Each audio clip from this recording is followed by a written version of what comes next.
What's up guys, it's Taken here, and finally you guys gonna see my Healer Spec, which you requested for a really long time and some even begged for it, and so here it is, and as always guys, check it out. So there we go, we're gonna start with the PVE spec for healers, and for the melee skills there's actually not that much to spec, but I'll talk a little bit about the basic skills for PVE as well as those that are useful in some situations. So the first skill is the fast movement, and this is one of the really individual skills, since I used it earlier a lot and thought it's useful, but by now I don't use the points anymore. And the reason for this is because at some bosses it's just really useful to be running faster or escape an area of effect damage, like the second boss in Into the Darkness where the fire shards spawn, or the last boss of Burn of the Night. So there spawn a lot of area of effects and you really want to get out of these fast to carry on with healing. So but decide it yourself if you want to run faster or use those points somewhere else. Alright, the next one is the Inner Force, and this one is one of the skills I always spec because you get a lot of armor through this skill, and as a healer in comparison to the armor amount, if you have this skill not skilled, it's a big difference, and it's like having no armor and some armor with this skill. And that's basically all what you're gonna spec on the melee side as a PvE healer.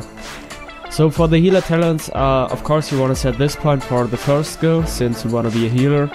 And the next one is the Revelation skill, where you use all points really, because half a second shorter casting time on several skills is just really useful. And that's basically it for the first column. You might set those points below, but I personally don't suggest it for the most situations. Okay, so in the next column you find one of the most important skills as a healer, which is remodeling, that is increasing the healing effect of your restore by 25%. And this is basically the most important skill because your restore is the most important skill as a healer.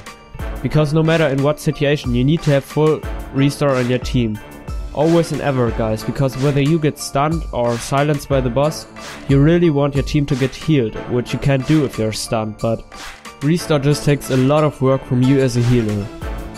The next skill is Resurrect, and in PvE you always set at least 1 point on this because anyone will die always because of whatever reason, and I even set 5 of 5 points on being able to survive faster, no, to revive faster, since it happens so fast that a DPS dies in a dungeon, and it's always good to revive those even during combat.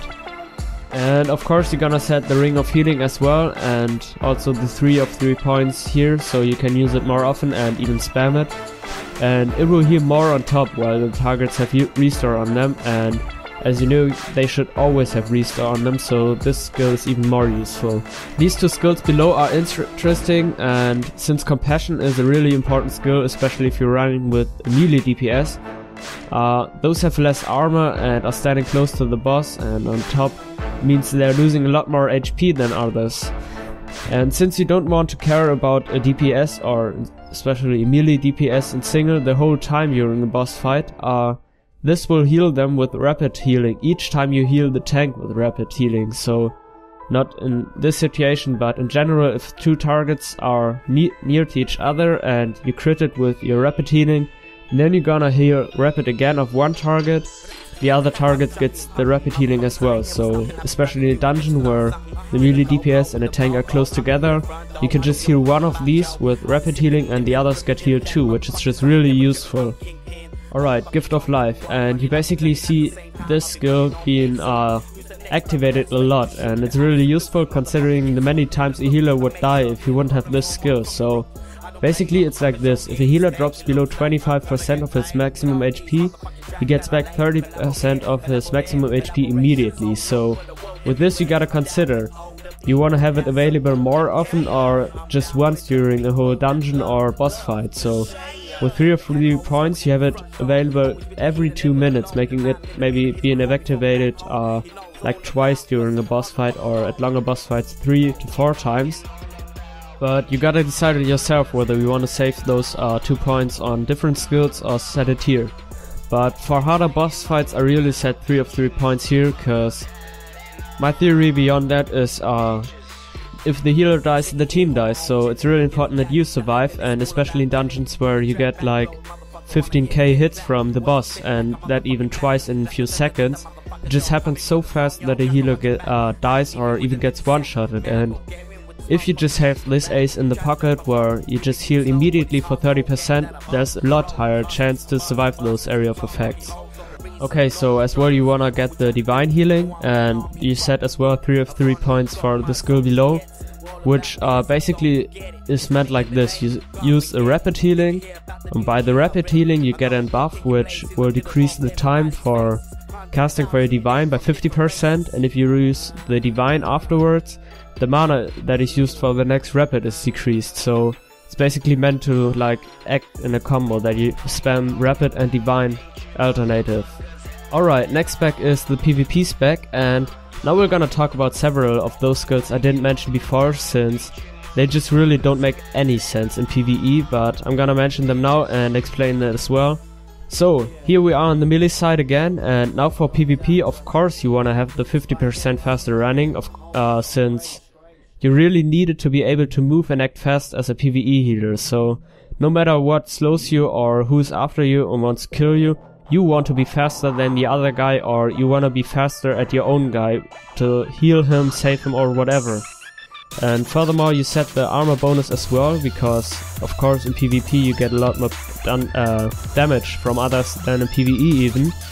And the next skill is basically pretty interesting, because some heroes act as a DPS as well, and they would set the Tiger Claw strike as well, but I just don't use it since your mana is scarce in PvP and you really don't want to waste your mana just for something like a low hit versus the enemy. Of course you can deal the final hit by this, but I think it won't happen that often. But the next skill is really important, because this one is the Dragon Tail kick. And this one is just not that important only because, no, I messed the sentence up now.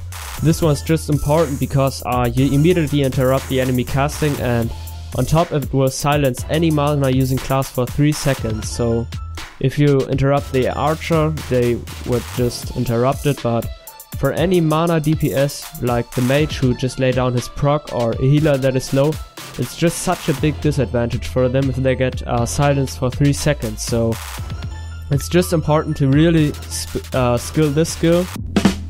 Now said it again, skill this skill, and if you use it, just watch when the enemy is casting and use it, and it will just give you a huge advantage over them. Alright, so after this we have one more point to go until we unlock the Phoenix Storm, which is just a really useful skill in PvP for getting rid of your of the enemy DPS that is charging you, or the enemy healer that wants to cast or run from your DPS. You really wanna have this skill, so I just set the 1.4 I unlocked the Phoenix Storm on Spirit Guide, because I just get this small chance of extra healing, and it seems more useful to me than getting one more attack that is just eating your mana. Alright, so let's continue with the heal spec, and we got 26 more points to set, and as always I won't explain the general skills anymore, but those that will get useful in PvP of course. First one is the Fire of Face, which is really great for helping your DPS and putting more damage and pressure on the enemy team, and this goes especially for the 2 vs 2 PvP. As always, set 5 of 5 points on faster casting time again.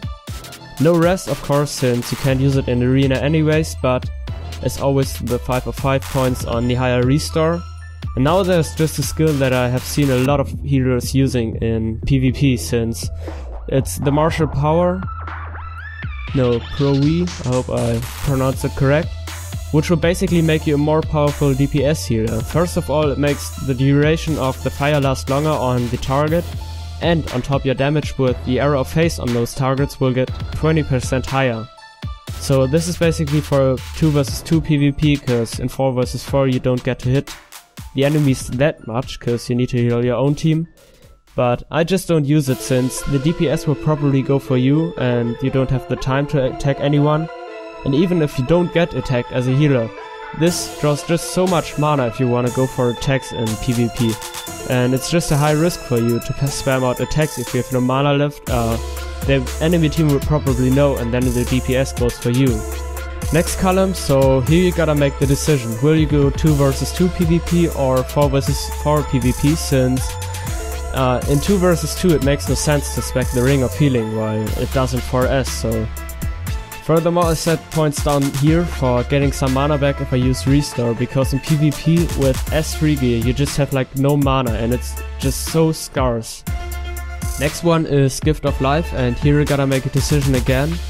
So you can set 1 point in this and the skill will be only activated once in arena, or you set 3 points and you might get the chance to get it used twice, but while for maybe having this skill activated twice, it's just a basic calculation, so the skill can be enabled every 2 minutes and the maximum time in arena is 5 minutes, so you may get it activated twice, but until the 2 parties in arena meet, it's actually 30 seconds at least that are gone, so of course 2 sins or something might rush the healer, but let's talk about the general stuff for this. And the second argument is that all fights are around 2 to 3 minutes, which is why this skill won't be activated twice. And even if it lasts 5 minutes, you probably won't get it activated within the first few minutes. And if you're doing your job right, your HP don't drop below 25% so fast. So if you did not get this skill used within the first minute, you probably won't get it activated another time, because the fight won't take 5 minutes for sure. So the chances are really low that you will be using this skill twice in arena, and I just put 1 point here because of that. And the next one is Compassion. I set 3 of 3 points again, no matter for what, you just set 3 of 3 points for this actually. Okay, so the next skill for 2 versus 2 and 4 versus 4. So for arena in general, I use full divine, because squishy classes like the archer or the mage, if he doesn't have defensive skills anymore, they just need to be healed really fast. So you wanna have these skills full, so you can just spam rapid and divine on them to heal them. Next one for 4 versus 4, I set at least 2 of 3 points for the lower cooltime of the Ring of Healing, since sometimes you just can't spam rapid and get the chance to, with Compassion, heal 2 targets, and sometimes even the targets or your friends are out of your range or on the other side of a wall. Just with a Ring of Healing you can just spam it and they will get healed for sure. In 2 versus 2 you save those points from the Ring of Healing and you put them into Suffering for better healing, or into DPS skills of course. And as always, I didn't mention it in this case, so for the heal spec in general, you spec Pray, which is just one of the most important skills after the restore, because your team gets lower damage and they get healed over time as well. So no matter for what, if you are the healer, you set at least the Pray in the end. Alright guys, so this was basically my healer spec. I hope you like it. You can just comment if you set the points different, or maybe you are Sherlock Holmes and want to see if I did something wrong, forgot something, pronounced something wrong, or whether you want to tell me this commentary sucks. I know it wasn't that great, since I don't know what's wrong today, but it was pretty hard to do this commentary, which is why it's so long. But yeah, I hope you like it anyways. If not, you can just dislike it like some other guys or make negative comments. But if you like it, stay tuned, subscribe for more commentaries, and as always guys, it's Taken here, and stay tuned.